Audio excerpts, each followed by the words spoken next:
Bonjour à tous, bonjour à toutes. On se retrouve pour notre rendez-vous hebdomadaire pour une petite guidance générale pour la semaine qui commencera le lundi 9 octobre. Bienvenue aux nouveaux abonnés et merci de me suivre régulièrement à tous les anciens abonnés. Je vous rappelle qu'il s'agit d'une guidance générale, intemporelle, qui peut ne pas correspondre à ce que vous vivez. Donc faites preuve de discernement et ne prenez que les messages qui résonnent en vous. Ça veut dire qu'ils viennent vous toucher d'une manière positive ou négative.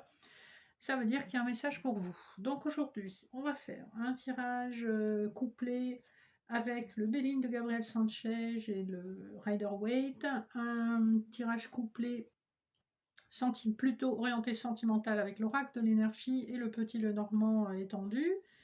Ensuite, vous aurez 3 choix de messages annexes avec l'oracle des portes de l'intuition et du peuple des sages. Et on va commencer par une énergie générale de l'oracle de la triade. Voilà, il y a déjà une carte qui est tombée.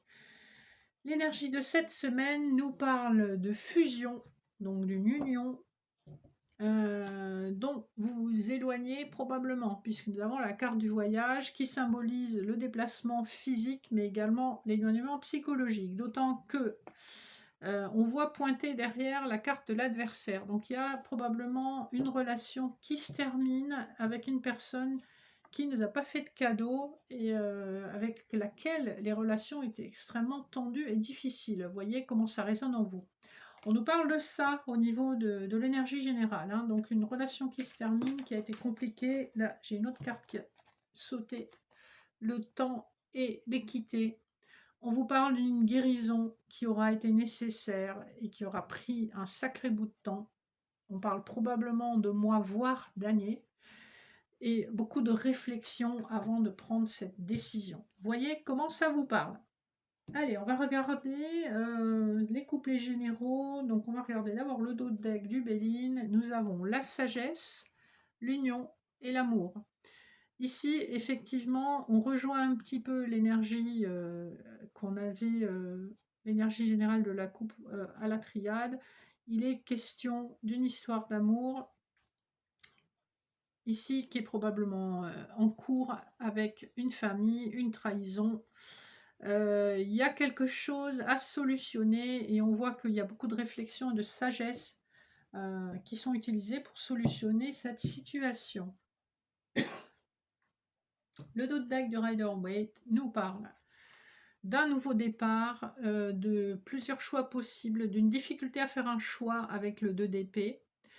On a une énergie de quelqu'un qui travaille beaucoup, qui se tue même au travail. J'ai l'impression qu'on nous parle encore toujours un petit peu de la même histoire. Depuis plusieurs semaines que vous me suivez, on nous parle d'une histoire de triangulaire où vous avez une histoire d'amour qui se termine avec difficulté, avec des conflits, et une histoire d'amour qui s'amorce mais de façon timide. Alors, on va regarder le premier couplet. De quoi nous parle-t-on? De la clé de la destinée, de la roue de la fortune. Ben, on ne peut pas être plus clair. Ici, vous êtes sur votre chemin et très certainement, les choses vont s'accélérer.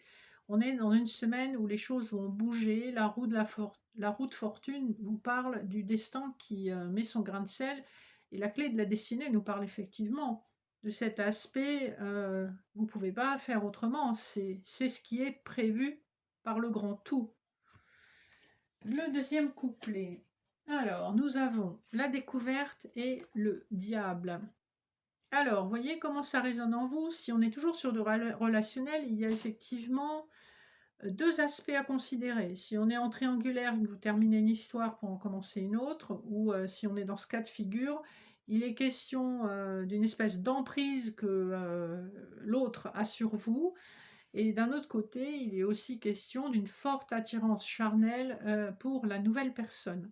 La découverte nous parle effectivement, nous donne à penser qu'il s'agisse ici de la nouvelle personne, puisque c'est quelqu'un qu'on ne connaît pas encore très bien.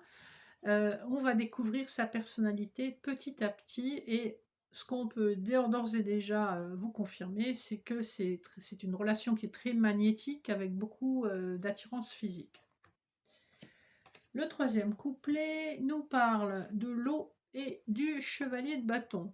On est toujours un peu dans la même énergie de mouvement. Avec le chevalier de bâton, on est quand même sur quelque chose d'assez passionné, qui va avancer vite, on en veut, on est emporté par la fougue et le désir.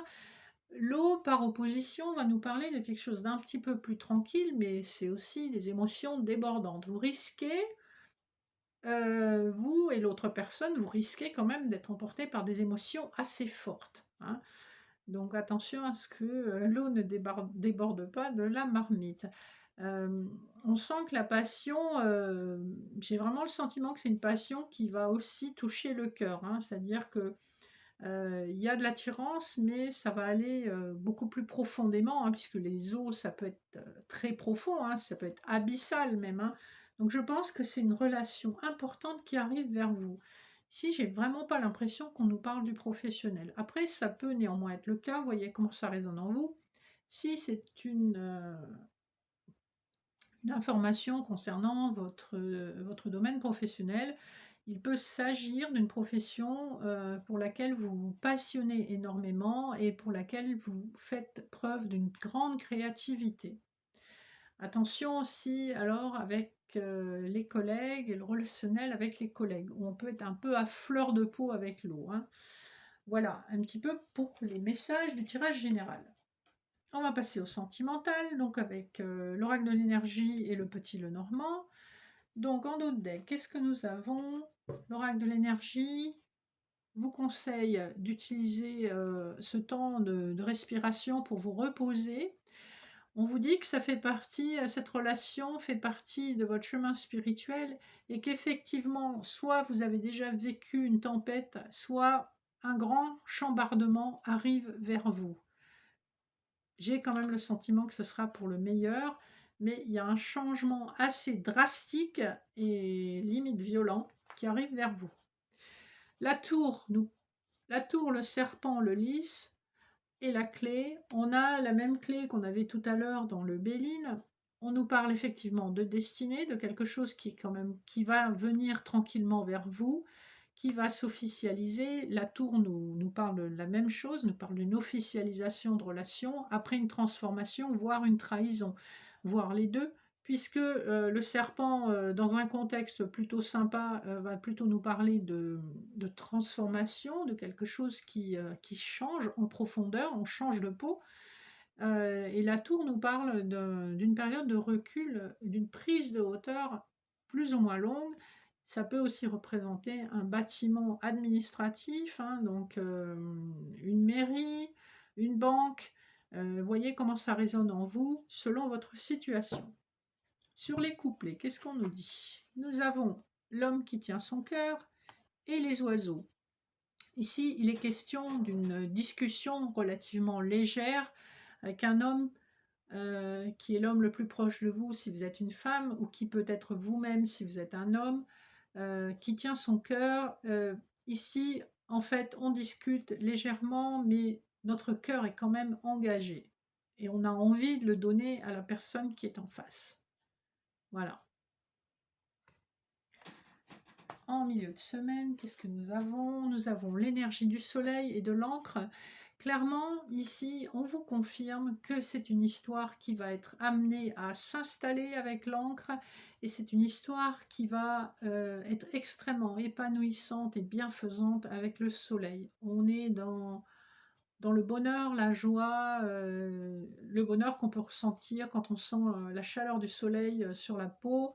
Euh, voilà, et avec l'encre, on est quand même sur quelque chose qui va durer.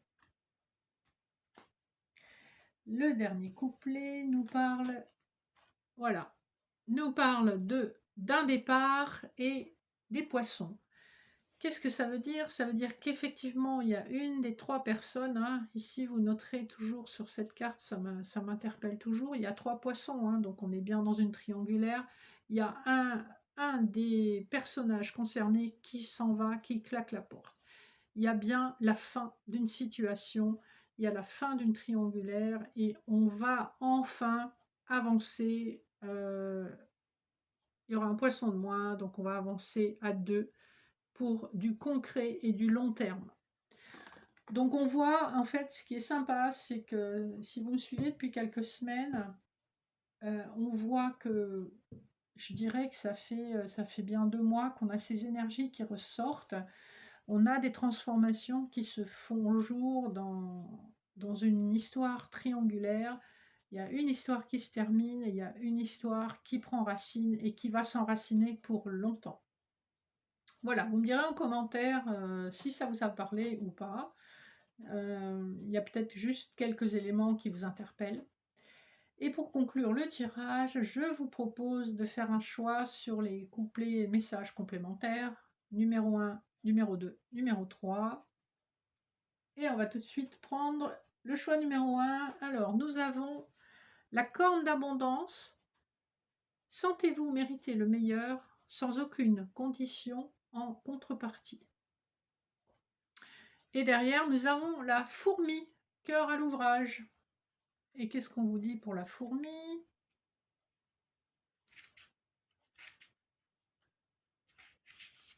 Alors, pour la fourmi, on vous dit « Assure-toi d'aimer ce que tu fais. Une fois cela vérifié, investis-toi pleinement, sans hésitation. » Donc le conseil ici, c'est de faire un travail qui vous plaise, ce qui vous permettra de vous investir avec grande facilité. Groupe numéro 2. Alors, nous avons l'apprentissage. Tirez les leçons de ce que vous vivez en ce moment même, vous vous sentirez vivifié et plus confiant. Donc ici, on vous invite à prendre les leçons de vie qui arrivent vers vous. Alors, l'autre message, c'est le colibri, l'émerveillement. Alors, je vais vous lire le message de suite.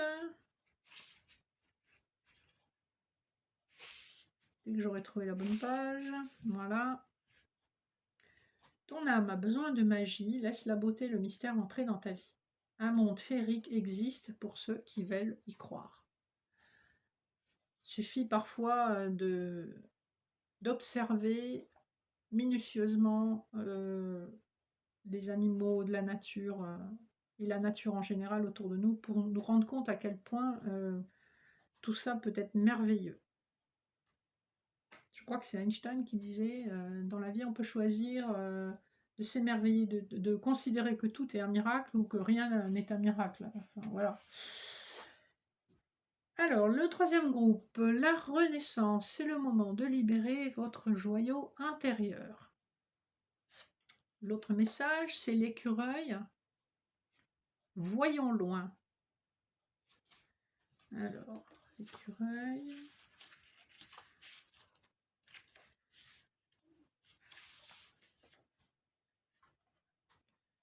Chaque jour, essaie de t'enrichir par de belles valeurs. Ce sont des ressources inépuisables. Donc là, on vous conseille de savoir garder vos valeurs et de les cultiver, de les nourrir. C'est ce qui vous permet d'être fidèle à vous-même et puis de vous ancrer dans vos projets, dans vos objectifs à long terme. Hein. Voilà. J'espère que ces petits messages vous auront parlé, que vous aurez aimé. N'hésitez pas à liker, partager, faire des commentaires, ça fait toujours plaisir. Et je vous retrouve la semaine prochaine. D'ici là, passez une excellente semaine. Gros bisous.